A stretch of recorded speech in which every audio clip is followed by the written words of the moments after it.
네, 이제 올해도 한 달이 채 남지 않았습니다. 2023년 유만 섹터와 종목도 특집으로 찾아보면서 같이 준비해 봅니다. 오늘은 로봇 스타트업에 대해서 살펴볼 텐데요. 유진투자증권 양승윤 연구위원 나와주셨습니다. 어서 오세요. 안녕하세요.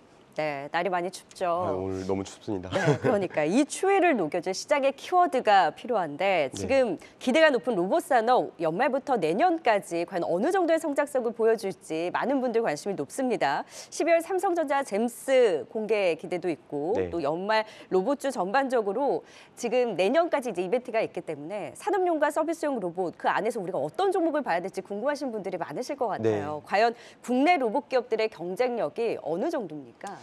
일단은 이제 로봇 시장이 방금 말씀해 주셨던 것처럼 산업용 로봇하고 이제 서비스 로봇 시장 분야가 있다라고 하면은 일단 아직 산업용 로봇 시장에서는 해외 기업들이 강세를 보이고 있습니다. 뭐 대표적으로 일본이라든지 뭐 유럽 기업들이 강세를 보이고 있고요. 다만 이제 산업용 로봇 중에서도 이제 차세대 산업용 로봇이라고 할 수 있는 협동 로봇 분야에서는 이제 국내 두산 로보틱스라든지 레인보우 로보틱스와 같은 기업들이 가격 경쟁력 이런 것들을 바탕으로 해서 좀 좋은 모습들을 보여주고 있습니다.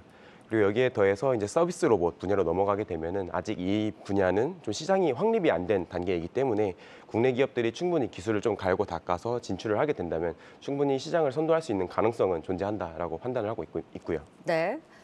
지금 협동 로봇 쪽은 아무래도 우리가 좀 기회를 찾을 수는 있긴 하지만 서비스용은 아직 시장 좀 확립이 되지 않았기 때문에 앞으로의 성과를 조금 더 주시해야 되는 거군요. 네, 맞습니다. 이런 가운데 사실 저가형 로봇의 경우에 중국 기업들이 좀 우위를 점하고 있어서 미중 패권 싸움 안에서 로봇 시장에서도 혹시 이에 대한 우리 국내 업체들이 반사이익을 받을 가능성도 있습니까? 네, 일단 중국 기업들이 이제 가격 경쟁력 이런 것들 바탕으로 해서 현재 글로벌 시장에서 굉장히 좀 강한 모습들을 보여주고 있는데요.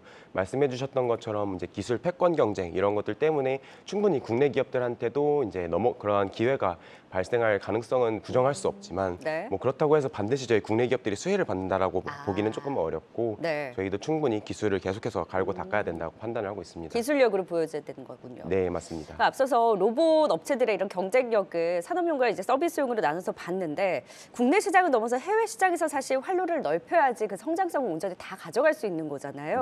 그러면 어떤 로봇 기업에서 이런 경쟁력을 좀 기대해 볼 수 있을까요? 일단은 이제 앞으로 계속해서 강조를 드리고 있지만 결국 기술력이다라고 말씀을 드리고 있고요.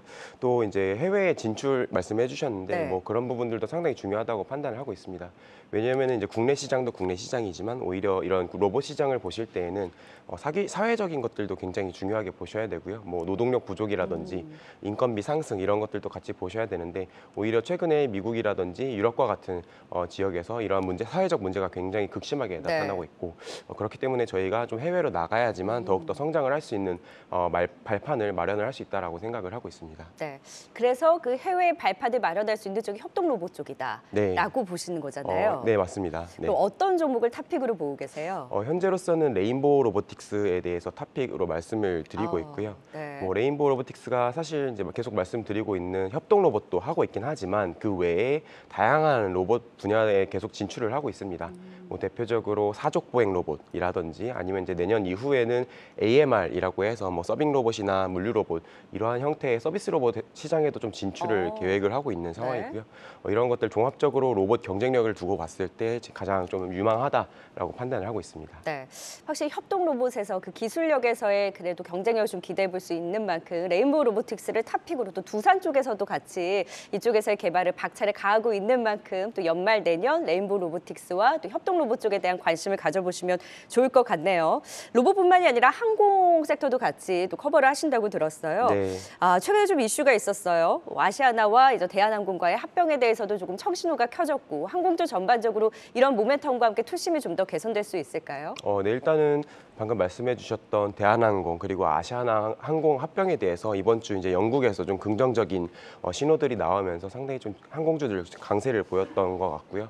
일단은 이제 가능성 자체는 부정을 할 수가 없고 이번에 영국에서 만약에 승인이 나온다라고 하면은 이 결정은 이제 유럽 쪽 저희가 필수로 신고를 해야 되고 또 승인을 받아야 되는 유럽 쪽에서 긍정적인 결과를 또 기대를 해볼 수 있는 부분들이기 때문에 일단은 긍정적으로 판단을 하고 있습니다. 항공주의 탑픽은 그럼 어떤 종목이죠? 일단 항공주에서는 아무래도 저희 코로나 기간 동안에도 견조하게 실적을 냈었고 또 재무 구조도 다소 개선된 대한항공을 탑픽으로 말씀을 드리고 있고요. 네. 그러나 이제 지금까지 좀 LCC들 저가항공사들이 코로나 기간 많이 힘들었었는데 내년 이후 본격적인 실적 턴어라운드가 기대되면서 저가항공사에 대한 관심도 이제 앞으로 좀 이제 유효하지 않나라고 네. 판단하고 있습니다. 굉장히 변동성이 컸는데 제주항공과 진에어도 내년엔 좀 나아질 수 있는 그림에 대한 기대가 있다. 대한항공과 함께 항공주에 대해서도 내년장에 대한 기대까지 또 전해주셨습니다. 네, 2023년 로봇과 함께 항공주에 대한 섹터 또 도움 말씀 들어봤습니다. 지금까지 유진투자증권 양승윤 연구위원이었습니다. 오늘 말씀 고맙습니다. 감사합니다.